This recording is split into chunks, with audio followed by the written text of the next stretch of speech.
began behind closed palace doors, where a routine discussion about the future of the monarchy suddenly took a dramatic turn. What should have been a straightforward review of succession plans instead left Princess Catherine visibly troubled. Within hours, whispers spread through royal circles.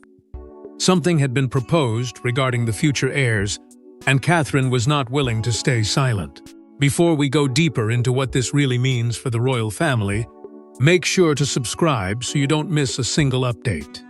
For generations, the monarchy had relied on traditions that moved slowly, carefully, and often without public notice. Changes were rarely introduced without months of preparation and years of discussion. Yet on this occasion, something felt different. What began as a private gathering between Princess Catherine, Prince William, constitutional advisors, and senior palace officials quickly evolved into a conversation that carried far greater consequences than anyone expected. The meeting itself was intended to examine long-term succession planning, a subject that normally remained buried beneath layers of royal protocol. But according to growing whispers within royal circles, new recommendations were placed on the table, recommendations that could dramatically reshape how future heirs would be prepared, represented, and ultimately guided toward their responsibilities. At first, those present reportedly treated the proposals as another administrative discussion. Yet as details emerged, the atmosphere shifted. Catherine, known for her calm approach and measured judgment, appeared increasingly concerned as the implications became clearer. Those who have followed her role within the monarchy understand that she rarely reacts impulsively. She listens, evaluates, and carefully weighs every consequence before expressing an opinion. That is precisely why her reported reaction sent shockwaves through those closest to the institution. Palace staff, who routinely moved through the corridors of royal administration, suddenly found themselves instructed to avoid discussing the meeting altogether. Questions were quietly redirected. Conversations ended abruptly. The unusual silence only fueled speculation that something far more serious was unfolding behind the scenes. As the evening progressed, insiders began noticing subtle signs of growing tension. William, typically composed during official matters, was said to remain deeply engaged in discussions long after the scheduled meeting had concluded. Advisors continued reviewing documents and recommendations, while concerns about the future impact of these proposed changes lingered in the background. Meanwhile, reports suggested that Catherine left the discussions carrying a weight that extended far beyond routine constitutional planning. This was not merely about paperwork or procedure. It was about the future generation of the monarchy itself. The younger heirs stood at the center of a debate that few outside palace walls even knew existed. What role would they inherit? How would they be prepared? And who would ultimately shape that path? As rumors continued spreading through royal circles, one troubling realization began to emerge. The disagreement was no longer confined to a single meeting room. It was quietly becoming a battle over identity, legacy, and the future direction of the crown itself. And while officials worked to contain the growing speculation, the questions refused to disappear. Instead, they multiplied, creating an atmosphere of uncertainty that would soon draw even greater attention from those determined to uncover the truth. But Catherine's concerns were not simply about protocol. They were rooted in fears that centuries of royal tradition could soon face an unprecedented transformation. As fragments of information slowly emerged, one thing became clear. The proposed changes were far more significant than anyone had imagined. What was presented as modernization quickly became one of the most controversial discussions the monarchy had faced in years. The deeper royal insiders looked into the proposal, the more questions surfaced. At first, supporters described the recommendations as practical adjustments designed to prepare the monarchy for a rapidly changing future. They argued that younger generations viewed royal institutions differently than previous eras, and that future heirs would need greater flexibility to connect with the public. On paper, the argument sounded reasonable. Modern challenges, evolving expectations, and shifting public attitudes all seemed to support the need for fresh approaches. Yet beneath those carefully crafted explanations, many began sensing that the issue was far more complicated than palace officials were willing to admit. As details circulated through private conversations and trusted royal networks, attention increasingly focused on what these proposed changes might actually mean for the next generation of heirs. Some reports suggested that traditional pathways of preparation could be altered. Others hinted at adjustments to long-standing responsibilities that had shaped future monarchs for centuries. While supporters framed these ideas as necessary evolution, critics quietly questioned whether something far more valuable was being placed at risk. For generations, heirs had been molded through carefully preserved customs, experiences, and expectations. Those traditions were not merely ceremonial. They formed the foundation upon which future kings and queens learned the weight of duty long before they inherited the crown itself. Within palace circles, the debate became increasingly emotional. Senior household members reportedly found themselves divided between two competing visions of the future. One side believed adaptation was essential for survival. The other feared that too much change could weaken the very institution modernization claimed to protect. The tension was no longer theoretical. Every conversation seemed to reveal deeper disagreements about identity, responsibility, and legacy. Long-established assumptions were suddenly being challenged. Questions that had once been settled generations ago were being reopened with surprising intensity. Meanwhile, concerns surrounding succession preparation continued growing. If future heirs followed a different path, what would that mean for their understanding of royal service? Would they inherit the same sense of obligation that had defined previous generations? Or would new approaches gradually reshape the monarchy into something unrecognizable? These were not simple administrative questions. They touched the very heart of what the royal institution represented. Every proposed adjustment seemed to create two new uncertainties, leaving many wondering whether anyone fully understood the long-term consequences. The atmosphere inside royal circles became increasingly uneasy. Advisors worked to reassure concerned figures that the proposals remained under review, but reassurance proved difficult when so many details remained unclear. Rumors spread faster than official explanations. Some insiders defended the recommendations passionately, describing them as bold and necessary. Others viewed them as a gamble that could alter the future of the monarchy in ways no one could predict. The divide widened with every passing day. As discussions intensified, reactions from royal insiders became impossible to ignore. Individuals who normally avoided controversy began expressing private concerns. Longtime observers of royal affairs described the situation as unusually sensitive. Even those who supported aspects of modernization acknowledged that the growing resistance could not be dismissed lightly. Something significant had been triggered behind palace walls, and the consequences were beginning to ripple outward. Yet while supporters praised the proposal as progress, Catherine saw risks that others either ignored or refused to acknowledge. For years, Catherine had carefully balanced diplomacy with duty. But this time was different. Sources began describing a rare moment in which the Princess of Wales reportedly voiced strong objections, leaving those present stunned by her determination. Those who had worked alongside Catherine for years understood why her reaction carried such weight. She had built her reputation not through confrontation, but through patience, discipline, and an unwavering commitment to stability. While others often found themselves drawn into public controversies, Catherine had consistently chosen restraint. She listened more than she spoke. She preferred careful consideration over dramatic declarations. That reputation had become one of her greatest strengths, earning trust across different generations of the royal household.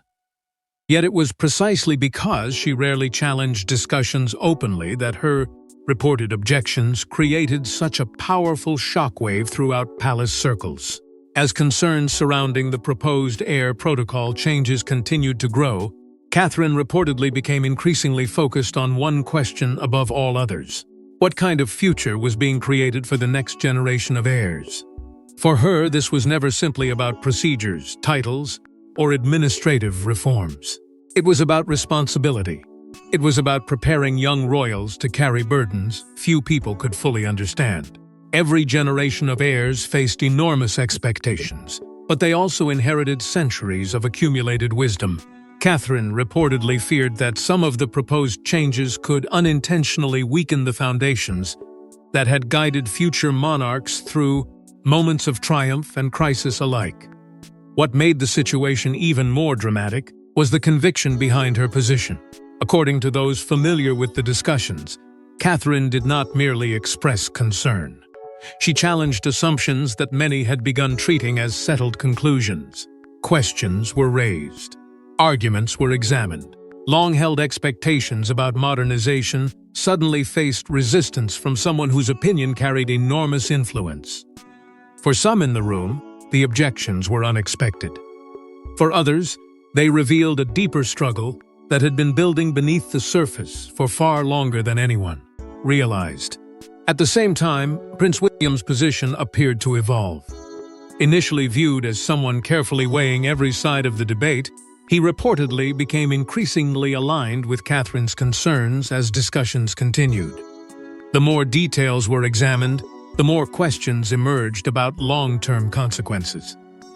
William understood better than almost anyone what it meant to be shaped by the responsibilities of succession. As future king, he could not afford to focus only on immediate solutions. He had to consider how today's decisions might influence the monarchy decades into the future. That shared perspective gradually strengthened the partnership between him and Catherine, creating a united front that many observers had not anticipated. The growing alliance caught some senior aides completely off guard. What had begun as an internal policy discussion was rapidly becoming a significant ideological divide within royal circles. Advisors who expected smooth approval suddenly found themselves defending proposals under intense scrutiny. Conversations grew longer. Positions hardened. Private disagreements spilled into broader discussions among senior household figures. The atmosphere became increasingly tense, as more individuals were forced to choose where they stood. Meanwhile, royal insiders continued exchanging whispers about what might happen next. Some believed Catherine's intervention could slow the momentum behind the changes. Others feared the debate had already grown too large to contain. What nobody could deny was that the controversy had entered an entirely new phase. The future of the monarchy was no longer being discussed in abstract terms. It had become personal, emotional, and deeply consequential for everyone involved. And with every passing day, attention shifted away from the proposals themselves toward an even more intriguing mystery lurking beneath the surface. And as Catherine's objections gained attention, another question emerged: who had originally pushed for these controversial changes? Every major royal decision has architects working behind the curtain. As scrutiny intensified, attention shifted toward the individuals and institutions believed to be guiding the proposal from the shadows. The more people examined the growing controversy, the more obvious it became that these recommendations had not appeared overnight. Major changes to royal protocol rarely emerge without months, sometimes years, of preparation. Somewhere within the vast machinery of palace administration, influential figures had been developing ideas, testing reactions, and quietly building support long before the issue ever reached Catherine and William's table. That realization transformed the debate entirely. The question was no longer simply whether the proposed changes were wise. The question became who had created them and why. Attention quickly turned toward the network of advisors, consultants, and institutional planners whose responsibilities include preparing the monarchy for future generations. These individuals rarely attract public attention, yet their influence can shape decisions that affect the crown for decades. Supporters of the proposal reportedly viewed themselves as practical reformers. They believed that changing times required changing strategies. Public expectations had evolved. Media pressures had intensified. Future heirs would face challenges unlike those encountered by previous generations. To them, modernization was not a threat to tradition. It was a method of preserving relevance in a rapidly shifting world. Yet not everyone accepted that explanation. As whispers continued circulating through royal circles, questions emerged about the deeper motivations driving the proposal. Some insiders wondered whether the recommendations reflected genuine concern for the monarchy's future, or whether they represented a broader effort to redefine long-standing royal structures. Others questioned whether certain advocates had become too focused on public approval at the expense of historical continuity. The monarchy had survived countless crises precisely because it balanced adaptation with tradition. Disturbed that balance too aggressively, critics argued, and unintended consequences could follow. The debate also revived memories of earlier succession discussions that had surfaced across previous generations. Throughout royal history, reform had often arrived wrapped in promises of progress. Sometimes those promises succeeded. Other times they created conflicts that lasted for years. Senior figures familiar with those historical battles reportedly recognized unsettling similarities. They understood that decisions made today could shape not only the current generation, but those who would inherit responsibility decades from now. That awareness added another layer of urgency to an already volatile situation. Meanwhile, concerns about public perception continued influencing every aspect of the discussion. Modernization advocates argued that future heirs needed structures better suited to contemporary expectations. They feared that failure to evolve could create distance between the monarchy and the public it served. Their opponents saw a different danger. They worried that excessive change might gradually weaken the unique identity that distinguished the institution from every other public body. Both sides claimed to be protecting the future. Both sides believed they were acting in the monarchy's best interests. And that was precisely what made the conflict so difficult to resolve. As competing visions collided, divisions between palace factions became increasingly visible. Trusted relationships grew strained. Long-standing alliances faced new pressures. Private conversations became more guarded as individuals weighed loyalty against conviction. What had started as a discussion about protocol was quietly evolving into a battle over the monarchy's future direction. Every new revelation seemed to deepen the uncertainty rather than resolve it. And as investigators followed the trail further, an even more troubling reality began to emerge. The controversy was no longer being shaped solely by policy debates or administrative recommendations. Larger forces were now influencing the conversation, drawing more people into the conflict and expanding its reach far beyond the rooms where it first began.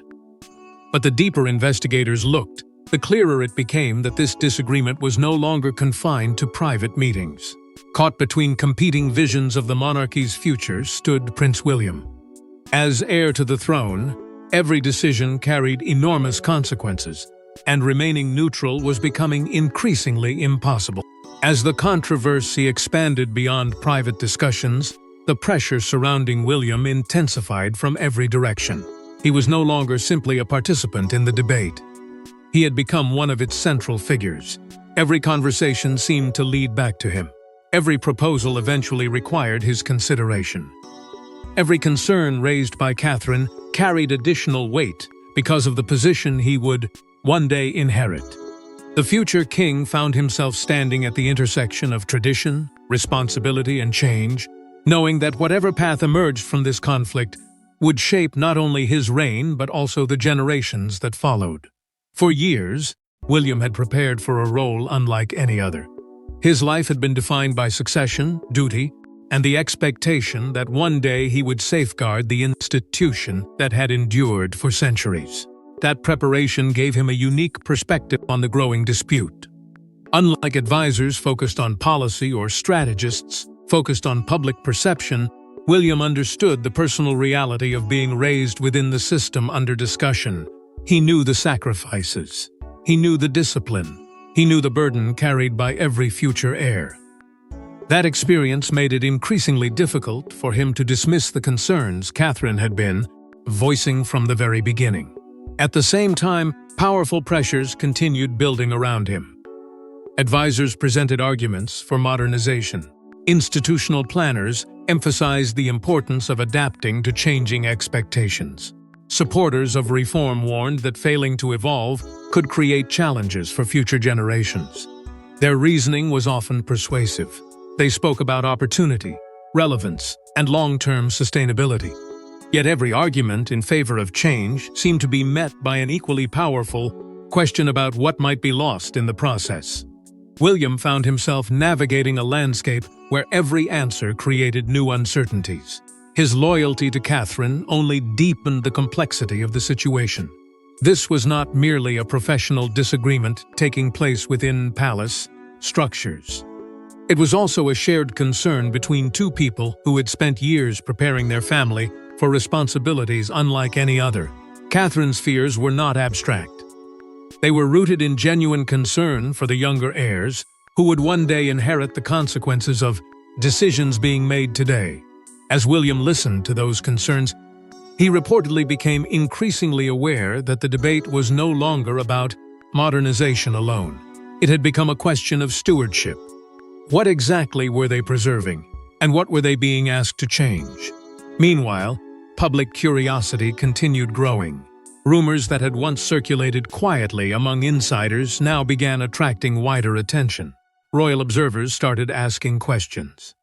Commentators speculated about the nature of the disagreement. Every new whisper seemed to generate fresh interest. The more palace officials attempted to keep discussions private, the more people became convinced that something significant was unfolding behind the scenes. The controversy was slowly evolving from an internal challenge into a broader public fascination. For William, that growing attention created another layer of difficulty. Future monarchs are expected to project stability even when uncertainty surrounds them. Yet, stability becomes harder to maintain when competing visions of the future are pulling in opposite directions. He faced the difficult task of balancing respect for tradition with acknowledgement that change is sometimes necessary. Neither path offered an easy solution. Both carried risks. Both carried consequences. As the debate continued to intensify, one reality became impossible to ignore. The struggle was no longer confined to palace advisors, constitutional discussions, or private concerns shared among senior royals. The story had taken on a life of its own, moving steadily beyond the boundaries that once contained it, and drawing the attention of an increasingly curious audience. And while William wrestled with difficult choices, the story was beginning to spread far beyond palace walls. What began as an internal discussion soon erupted into a topic of widespread fascination. Royal watchers, commentators, and insiders all began asking the same question: what exactly was happening behind the scenes? The transformation was remarkable. Only weeks earlier, the debate had existed almost entirely within the guarded world of palace discussions. Now it was escaping into the wider public conversation at a speed few had anticipated. Rumors that once circulated quietly among advisors and insiders suddenly became the subject of speculation across royal circles. Every new whisper seemed to generate another theory. Every unanswered question created even greater curiosity. The more people heard about the mysterious disagreement involving future heir protocols, the more determined they became to understand what had caused such unusual tension among senior members of the royal household. Media attention intensified rapidly. Commentators who normally focused on ceremonial appearances and public engagements found themselves examining reports of internal divisions. Analysts began discussing possible implications. Royal observers revisited historical examples of succession debates, searching for clues that might explain the current controversy. The story's appeal was impossible to ignore. It combined tradition, power, family dynamics, and uncertainty about the future of one of the world's most recognizable institutions. For many, it felt like a rare glimpse into conversations that were never intended to reach public ears. As speculation grew, public debates surrounding heir traditions became increasingly passionate. Some argued that modernization was long overdue and that future generations deserved approaches better suited to contemporary realities. Others viewed the proposals with suspicion, fearing that changes introduced in the name of progress could gradually weaken the values that had sustained the monarchy through decades of challenge and transformation. The discussion quickly expanded beyond the specific recommendations themselves. It evolved into a broader argument about identity, continuity, and the balance between preserving heritage and embracing change. Experts and commentators weighed in from every direction. Some emphasized the importance of adapting to changing social expectations. Others highlighted the dangers of abandoning practices that had shaped generations of future monarchs. What made the situation particularly intriguing was that neither side could claim complete certainty. The long-term consequences remained unknown. Every prediction carried an element of risk. Every solution appeared to create new questions. That uncertainty only deepened public fascination, drawing more attention to a story that seemed to grow more complex with each passing day. At the center of that growing attention stood Catherine. Her reported objections, once confined to private discussions, now became one of the most closely examined aspects of the controversy. Observers who had long admired her measured approach began asking what had prompted such a strong response. Supporters viewed her stance as evidence of careful stewardship. Critics questioned whether resistance to change could ultimately create new challenges. Regardless of perspective, one reality became impossible to deny. Catherine's role had transformed the debate. Her concerns had given the story emotional weight and raised the stakes far beyond routine policy discussions. Meanwhile, palace officials worked tirelessly to contain the growing rumors. Clarifications were offered. Reassurances were quietly communicated. Yet each attempt to calm speculation seemed to generate fresh curiosity instead. The lack of definitive answers created an information vacuum that others rushed to fill. Questions multiplied faster than explanations. The pressure for transparency grew stronger with every headline, every discussion, and every new theory circulating through royal circles. As public interest reached unprecedented levels, the atmosphere inside the royal household became increasingly strained. What had started as a disagreement over future protocols was now attracting attention from far beyond palace gates. Expectations were rising.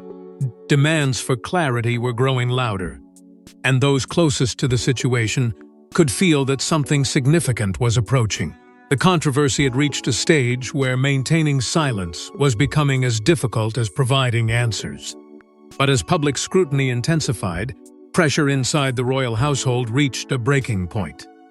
The monarchy had arrived at a moment that could define its future. Every discussion, every objection, and every decision now carried implications far beyond the present generation. What had once seemed like a manageable internal disagreement had evolved into something far larger and far more consequential. The pressure that had been building for weeks was now impossible to ignore. Behind closed doors, high-level discussions continued with increasing urgency as senior figures searched for a path forward. The stakes had grown too high for hesitation. Every participant understood that the outcome of this debate would not simply affect current palace operations. It could influence how future heirs were prepared, how royal traditions were preserved, and how the monarchy would present itself to generations yet to come. The atmosphere surrounding those discussions became increasingly intense. Advisors continued presenting competing arguments. Some maintained that modernization remained essential if the institution hoped to remain connected to a changing world. Others warned that moving too quickly could weaken foundations that had provided stability for centuries. Neither side was willing to surrender easily because both genuinely believed they were protecting the monarchy's future. That was what made the conflict so emotionally charged. This was not a struggle between loyalty and opposition. It was a struggle between two competing visions of what loyalty itself required. Amid that uncertainty, Catherine's influence continued to grow. What had begun as a single voice expressing concern had evolved into one of the defining forces shaping the conversation. Her willingness to challenge assumptions had altered the direction of the debate. More importantly, it had forced others to confront questions they might otherwise have ignored. The deeper discussions progressed, the more people recognized that her objections were never driven by resistance for its own sake. They reflected a deeper concern about stewardship, responsibility, and the long-term consequences of decisions that could not easily be reversed. Senior royals reportedly found themselves examining the issue from increasingly personal perspectives. The conversation was no longer limited to policy recommendations or strategic planning. It had become a discussion about identity itself. What aspects of royal tradition were essential? Which customs represented enduring principles rather than temporary practices? How much change could be introduced before the institution risked losing part of what made it unique? These questions lingered over every meeting, creating a sense of tension that few could escape. At the heart of it all remained the future heirs. Their names may not have dominated every discussion, but their futures shaped every argument. Supporters of reform insisted that younger generations deserved structures designed for modern realities. Defenders of tradition argued that future heirs required strong foundations rooted in proven experience. Both perspectives centered on the same goal, yet their methods differed dramatically. That divide became the central fault line running through the entire controversy. As public attention continued growing, the pressure inside the royal household reached extraordinary levels. Expectations mounted, rumors multiplied. Every passing day seemed to bring new speculation and new demands for answers. Those closest to the situation could feel the strain. Relationships were tested, alliances shifted, confidence and uncertainty existed side by side as the monarchy approached what many believed would be a defining moment. By now, the debate had become about far more than protocol changes. It represented a struggle over how history would be carried forward. It represented competing visions of duty, legacy, and responsibility. And as the final stages of the discussion drew closer, one undeniable reality emerged from the growing storm of uncertainty. Catherine's decision to speak up when others remained silent had fundamentally changed the course of the conversation. The consequences of that choice were only now becoming fully visible. And as the final decisions approached, the true significance of Catherine's stand finally came into focus. In the end, this was never just about rules, titles, or procedures. It was about the future of a royal legacy and the responsibility of protecting it for generations yet to come. As the controversy slowly approached its conclusion, the true motivation behind Catherine's stand finally became impossible to ignore. For weeks, critics and supporters alike had debated the details of the proposed changes, argued over modernization, and questioned the future direction of the monarchy. Yet beneath every disagreement lay a much deeper concern. Catherine had never viewed the issue through the narrow lens of protocol. She viewed it through the eyes of someone who understood that every decision made today would shape the lives of future heirs tomorrow. That perspective changed everything. What some had interpreted as resistance was, in reality, an effort to ensure that future generations inherited not only titles and responsibilities, but also the values and preparation necessary to carry them.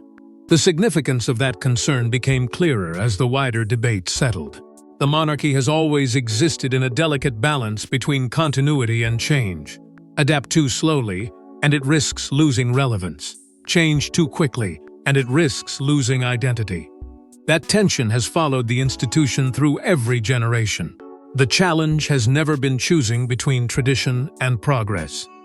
The challenge has always been determining how to preserve one while embracing the other. It was within that difficult space that Catherine chose to make her stand. Not because she opposed change itself, but because she believed certain foundations should remain strong enough to support whatever changes the future may bring. At the heart of her concerns remained the future heirs. They had become symbols of a larger question facing the monarchy. How should future generations be prepared for responsibilities unlike any other? How could they be guided through a world that looked dramatically different from the one their predecessors inherited? These questions carried no simple answers. Yet Catherine believed they deserved careful consideration rather than rushed solutions.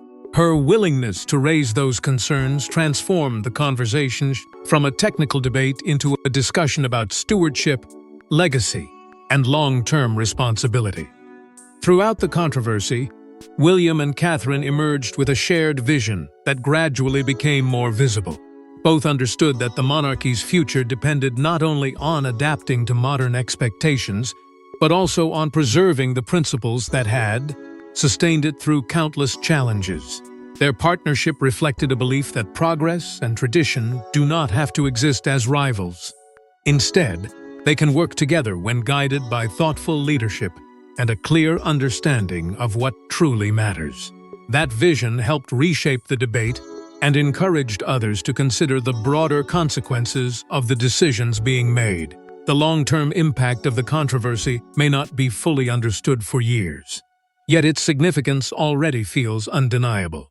It forced difficult conversations. It challenged assumptions. It reminded many people that the future of the monarchy is not determined solely by ceremonies or public appearances.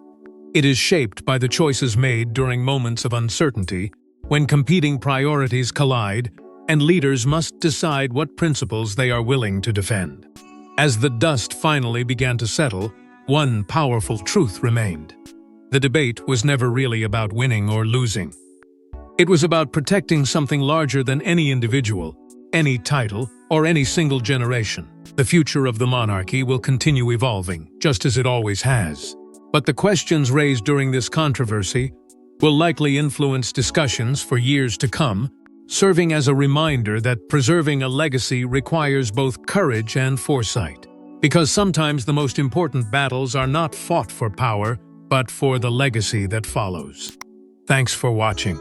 Please don't forget to like and subscribe, and we will see you in next one.